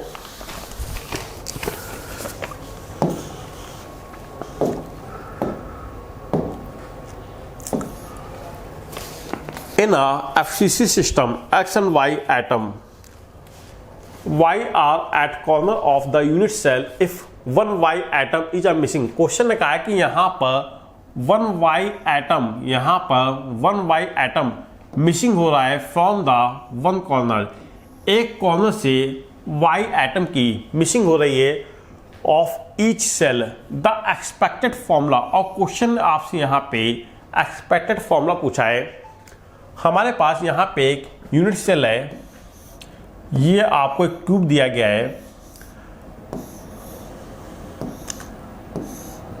जहाँ प्रत्येक कॉर्नर पे वाई रखे हुए हैं, ये कॉर्नर है और कॉर्नर पे आपको वाई दिए गए हैं, प्रत्येक कॉर्नर पे वाई रखे हैं जो कि एफसीसी पैटर्न में अरेंज है। 8 कॉर्नर हो गए। क्वेश्चन ने कहा है कि एफसीसी सिस्टम है। एफसीसी सिस्टम का मतलब हो गया कि जो एक्स होगा वो प्रत्येक फेस पे होगी। एक यूनिट सेल में एक क्यूबिक में 6 फेस होती हैं, 1 फेस, 2 फेस, 3 फेस, 4 फेस, 5 और 6 फेस हो गई। ठीक है, आइए अब क्वेश्चन क्या कह रहा है। एट कॉर्नर पे आपको दिया गया वाई दिया गया है एट फेस और फेस पे रखा है एक्स रखा है। अब क्वेश्चन आपसे ये कह रहा है कि कॉर्नर पे एक वाई एटम मिसिंग हो गया है। हमने मान लिया कि यहाँ से एक वाई एटम मिसिंग हो गया है, हमने मान लिया कि यहाँ से वाई एटम चला गया। ठीक है, अब हमें यहाँ पे फॉर्मूला बताना है, तो आइए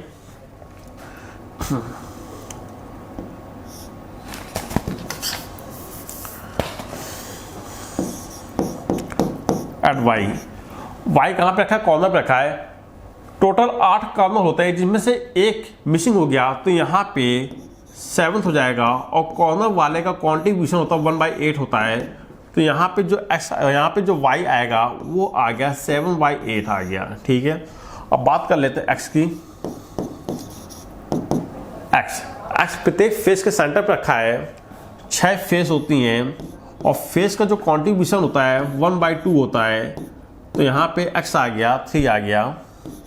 तो यहाँ पे आपको जो फॉर्मूला बन के आएगा x3 y 7/8 हो गया। अब इसको होल नंबर में कन्वर्ट करने के लिए 8 से मल्टीप्लाई कर लेंगे तो यहाँ पे आ जाएगा x24 y 7।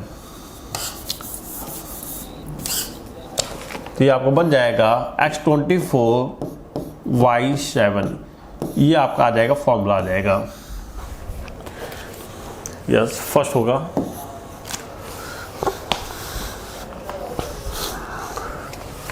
आगे बढ़ते हैं, क्वेश्चन नंबर 86।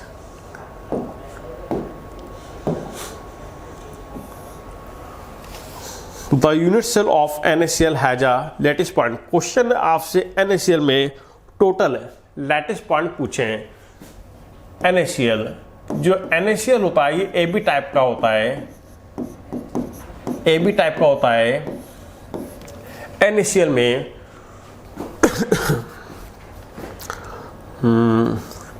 यहाँ पे 13 Cl माइनस होते हैं और plus 14 plus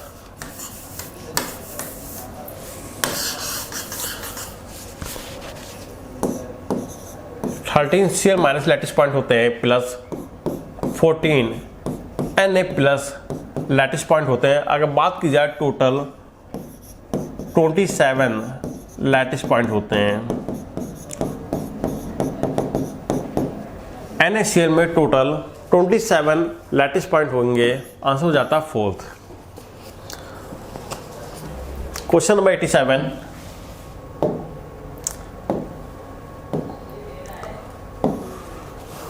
the correct bond angle in NO2 plus and NO2 minus 1। आइए, क्वेश्चन में आपसे बॉन्ड एंगल पूछा गया है।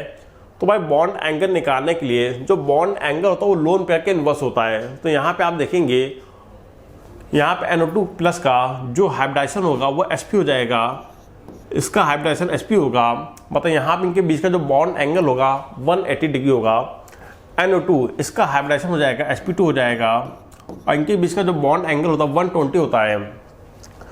अब यहाँ पे देखिए, यहाँ पे निगेटिव चार्ज आ गया है, और जो बॉन्ड एंगल होता है वो inversely to the lone pair होता है। इसके पास लोन पेयर आने के कारण इसका जो बॉन्ड एंगल होगा इन दोनों से कम हो जाएगा, तो आंसर हो जाएगा सेकंड। ठीक है, next question number 88। In which of the following the experimental dipole moment is a more than that was the expected from theory। Question ने कहा कि इनमें बताया किसका dipole moment, experimental dipole moment expected from theory से ज़्यादा हो जाएगा। आइए देखिए, आप सेकंड वाले ऑप्शन में आप देखेंगे कि यहाँ पे हाइड्रोजन बॉन्ड बन रहा है, इनके बीच में हाइड्रोजन बॉन्ड हो रहा है। हाइड्रोजन बॉन्ड होने का इनका जो डायपोल मोमेंट होगा, इसका जो एक्सपेरिमेंटल डायपोल मोमेंट होगा वो एक्सपेक्टेड फ्रॉम थ्योरी से ज़्यादा हो जाएगा। ऐसा क्यों होगा? क्योंकि सेकंड ऑप्शन में हाइड्रोजन बॉन्डिंग के कारण यहाँ पर जो एक्सपेरिमेंटल डायपोल मोमेंट होगा वो एक्सपेक्टेड फ्रॉम थ्योरी से थोड़ा सा ज़्यादा हो जाएगा। तो second is the right answer होगा। Question number 89।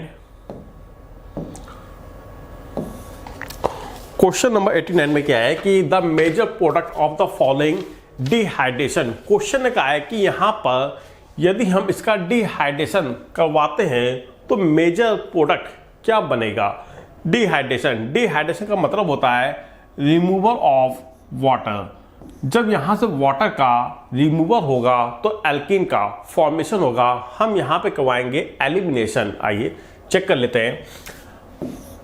CH3 CH2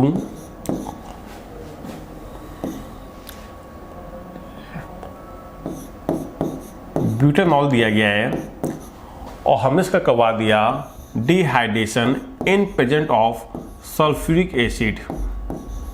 आइए देखिए, सबसे पहले यहाँ से क्या होगा कि यहाँ से OH माइनस आयन बाहर निकलेगा तो ये कार्बन कहलाएगा, अल्फा कार्बन कहलाएगा। जब यहाँ से OH माइनस आयन बाहर निकलेगा तो इस कार्बन के ऊपर आ जाएगा पॉजिटिव चार्ज आएगा। तो आप देखेंगे कि यहाँ पे प्राइमरी कार्बोकैटायन का फॉर्मेशन होगा। यहाँ पर प्राइमरी कार्बोकैटायन का फॉर्मेशन होगा। यदि किसी प्रकार से ये सेकेंडरी कार्बोकैटायन में कन्वर्ट हो जाएगा तो सेकेंडरी कार्बोकैटायन की जो स्टेबिलिटी होगी वो प्राइमरी कार्बोकैटायन से ज़्यादा होगी। तो यहाँ पे होगा रीअरेंजमेंट, यहाँ पर हो जाएगा रीअरेंजमेंट 1,2 हाइड्राइड शिफ्टिंग हो जाएगी।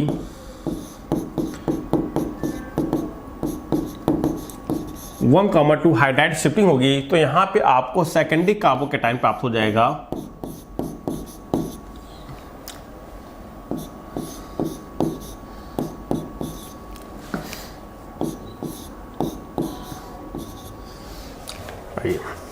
अब ये बन गया सेकेंडरी कार्बोकैटायन बन गया। अब सेकेंडरी कार्बोकैटायन के अगल बगल कहलाएंगे बीटा कार्बन कहलाएंगे। अब यहाँ से एक H+ आयन बाहर निकलेगा। अब हमें यहाँ पर बनानी होगी मोस्ट स्टेबल एल्कीन का फॉर्मेशन करना होगा।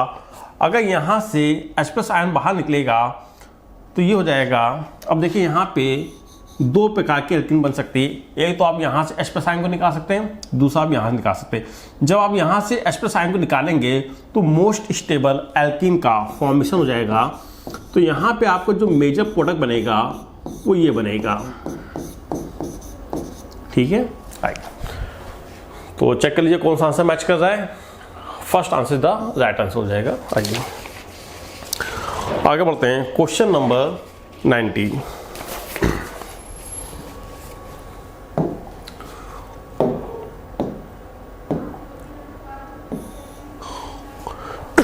In the following reaction, question में आपसे पूछा गया in the following reaction. Question में आपसे मेजर और माइनर प्रोडक्ट पूछे गए। स्पेशली आपसे क्वेश्चन में मेजर प्रोडक्ट पूछा गया है। आइए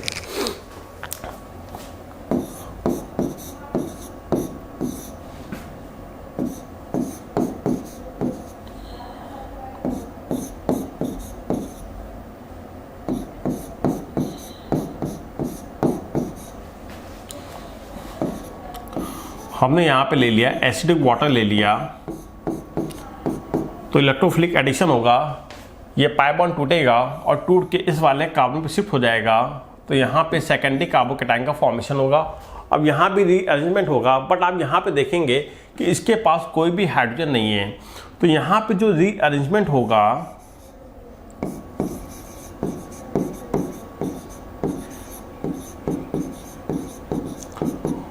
1,2 मिथाइल शिफ्टिंग हो जाएगी। यहाँ पर 1,2 मिथाइल शिफ्टिंग होगी। क्या होगा, आइए देखिए, ये वाला मिथाइल अपने इस बॉन्ड पे इलेक्ट्रॉन को लेके इस वाले कार्बन पे जाके शिफ्ट हो जाएगा और यहाँ से जो पॉजिटिव चार्ज है वो सेकेंडरी कार्बन से हटके टर्शियरी कार्बोकैटायन पे आ जाएगा। तो यहाँ पे जो आपका कार्बोकैटायन बन जाएगा और वो बन जाएगा टर्शियरी कार्बोकैटायन बनेगा।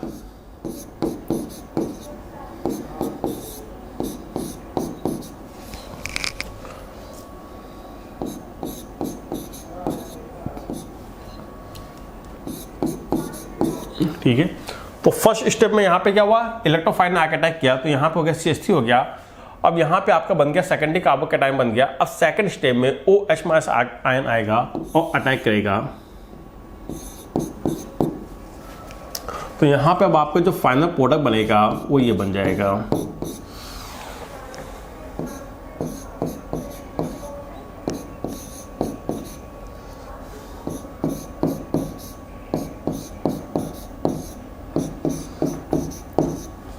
ये आपको बनेगा मेजर प्रोडक्ट बनेगा।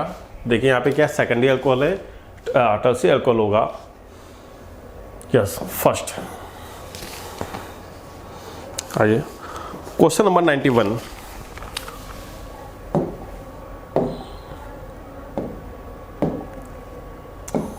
क्वेश्चन नंबर 91 क्या है, hydrolysis of phenyl isocyanide give. Question कह रहा है जब हम फिनाइल आइसोसाइनाइड की हाइड्रोलिसिस कराएंगे तो बताइए प्रोडक्ट क्या बनेगा। हमने यहाँ पे ले लिया phenyl isocyanide.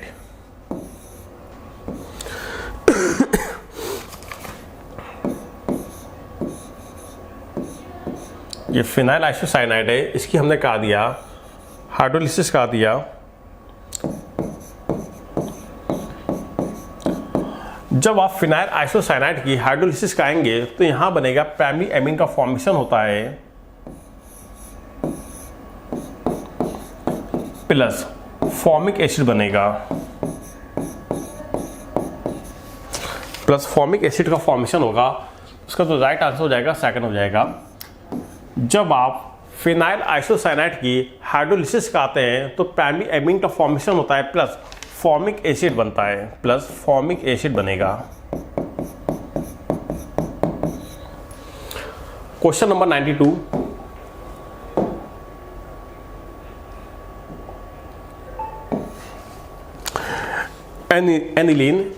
Aniline react with which these two form skip base।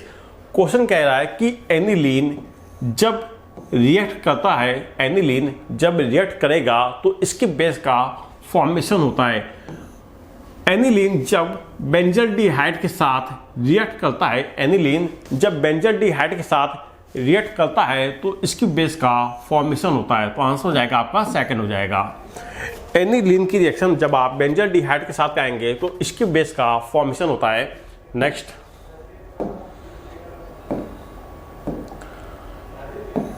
Human blood is isotonic with.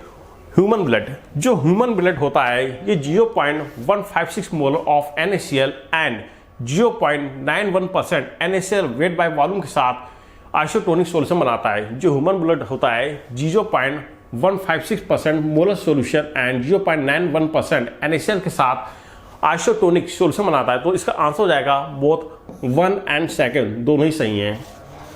Next,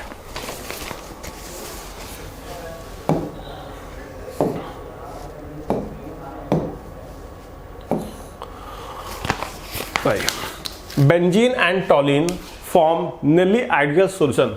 question कह रहा है कि बेंजीन और टॉलिन दोनों आपस में मिलके एक आइडियल सॉल्यूशन का फॉर्मेशन करते हैं एट 20 डिग्री सेल्सियस पे। फिर क्वेश्चन ने यहाँ पे आपको कुछ जानकारी दी है। Vapour pressure of a benzene 75 torr. Question कह रहा है कि वेपर प्रेशर ऑफ बेंजीन आपको दिया गया है 75 टॉल दिया गया है, और that of a toluene is 20 torr, और यहाँ पे वेपर प्रेशर ऑफ टॉलिन आपको दिया गया है 22 टॉल। फिर क्वेश्चन ने क्या कहा, the partial vapour pressure of a benzene. Question ने partial vapour pressure of a benzene आपसे पूछा है कि बताइए यहाँ पे partial vapour pressure of a benzene क्या होगा। इसके अलावा क्वेश्चन आपको जानकारी दिए 78 ग्राम ऑफ अ बेंजीन, यहाँ पे वेट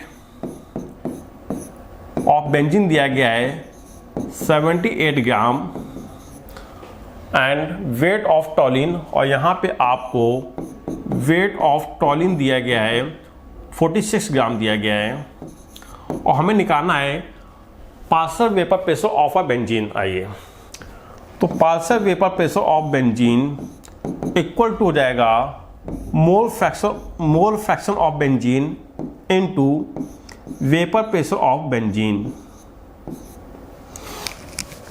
तो सबसे पहले यहाँ पे आपको निकालना पड़ेगा mole fraction of a benzene निकालना पड़ेगा। तो यहाँ पे साइड में आएंगे और निकालेंगे मोल fraction of a benzene. So mole fraction of a benzene equal हो जाएगा mole of benzene upon mole of benzene plus mole of टॉलिन। तो बेंजीन का वेट आपको दिया गया है 78 ग्राम दिया गया है, तो 78 ग्राम, और बेंजीन का मॉलिक्यूलर वेट होता है 78 होता है अपॉन 78 डिवाइडेड बाई 78 प्लस टॉलिन का वेट आपको दिया 46 ग्राम दिया गया है। टॉलिन का जो मॉलिक्यूलर वेट होता है 92 होता है, तो उसको सॉल्व कर लेंगे 1 अपॉन 1.5, ये आ गया मोल फ्रैक्शन ऑफ बेंजीन आ गया।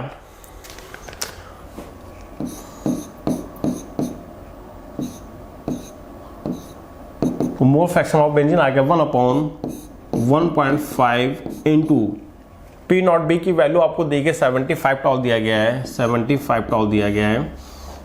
तो उसको सॉल्व कर लेंगे, 0 बढ़ा दिया, ये आगे 50 टॉल होगा, आंसर आ जाएगा फर्स्ट। तो पार्शियल प्रेशर ऑफ बेंजीन आ जाएगा 50 टॉल। आगे बढ़ते हैं क्वेश्चन नंबर 95 पे।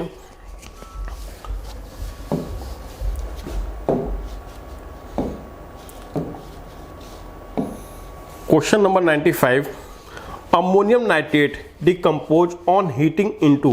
अमोनियम नाइट्रेट, जब अमोनियम नाइट्रेट को हम हीट कराते हैं तो डिकम्पोज होता है, और डिकम्पोज होकर हमें देता है अमोनियम नाइट्रेट। अमोनियम नाइट्रेट को हमने हीट कराया तो डिकम्पोज हो गया। डिकम्पोज होने के बाद अमोनियम नाइट्रेट हमें देता है नाइट्रस ऑक्साइड प्लस वाटर देता है। देखिए कोई आंसर मैच कर रहा है? Yes, second answer. Ammonium nitrate को डिकम्पोज करने पे नाइट्रस ऑक्साइड प्लस वाटर बनता है। क्वेश्चन नंबर 96,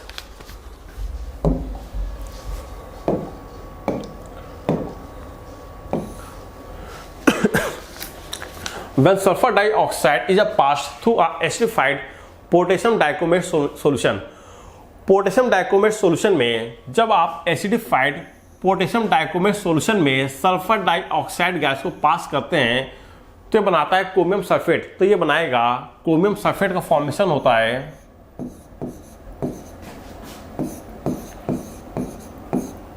ये बनाता है क्रोमियम सल्फेट का फॉर्मेशन होता है जो कि ग्रीन कलर का होता है, जो कि ग्रीन कलर का होता है।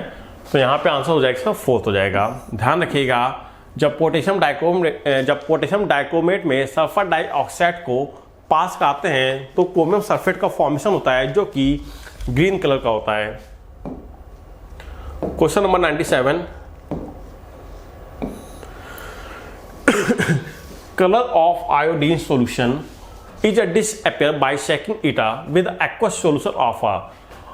आयोडीन सॉल्यूशन को, आयोडीन के सॉल्यूशन को जब आप हाइपो के साथ, आयोडीन के सॉल्यूशन को जब आप सोडियम थायोसल्फेट के साथ ट्रीट कराते हैं, उसके साथ उसको शेक कराते हैं तो वहाँ पे जो कलर होता है वो डिसअपियर हो जाता है। तो इसका आंसर हो जाएगा थर्ड हो जाएगा।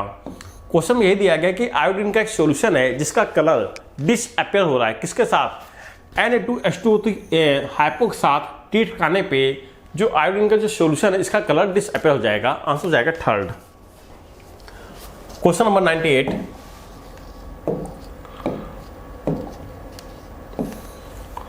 All bond in a benzene are equal due to, benzene ring के जितने बॉन्ड होते हैं वो सब के सब आपस में इक्वल होते हैं due to resonance.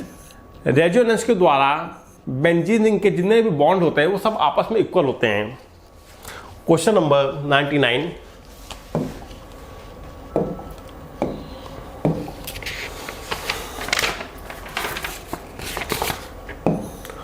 Which of the following is a correct magnetic moment. यहां पे क्वेश्चन में आपसे क्रोमियम का मैग्नेटिक मोमेंट पूछा गया है। क्रोमियम, इसका एटॉमिक नंबर होता है 24 होता है। यदि आप इसका इलेक्ट्रॉनिक कॉन्फ़िगरेशन करेंगे तो 1s2 2s2 2p6 3s2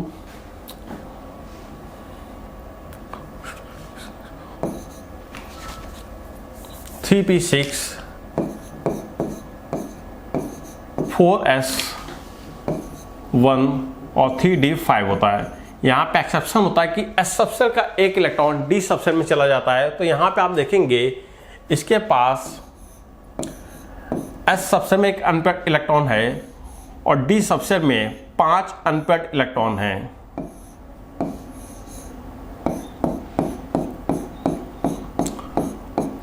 ठीक है, तो इसके पास टोटल कुल 6 अनपेयर्ड इलेक्ट्रॉन है। क्वेश्चन ने आपसे यहाँ पे मैग्नेटिक मोमेंट पूछा है, तो magnetic moment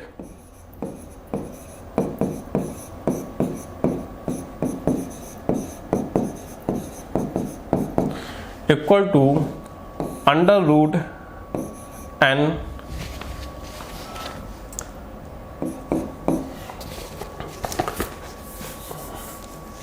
equal to under root n into n plus 2 Bohr magnetron ये होता है। जो n होता है ये नंबर ऑफ अनपेयर्ड इलेक्ट्रॉन होता है। तो यहाँ पे आप देखेंगे जो क्रोमियम है इसके पास 6 अनपेयर्ड इलेक्ट्रॉन हैं, तो n के स्थान पे आ जाएगा 6 इंटू 6 प्लस 2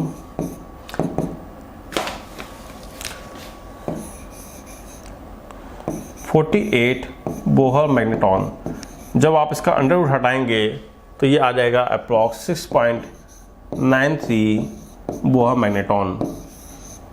ये कहलाएगा इसका मैग्नेटिक मोमेंट। तो इसका आंसर हो जाएगा सेकंड।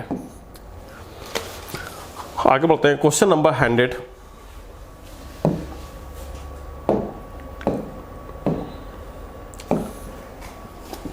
क्वेश्चन नंबर 100 में क्या है, what is the mole fraction of the solute. What is the mole fraction of a solute. Question में आपसे mole fraction of a solute पूछा गया है इन अ 1 molar aqueous solution. 1 molar aqueous solution. आइए 1 molar aqueous solution का मतलब क्या हो गया। 1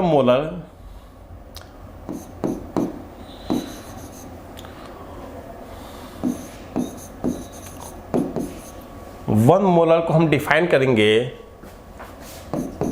1 मोल ऑफ सॉल्यूट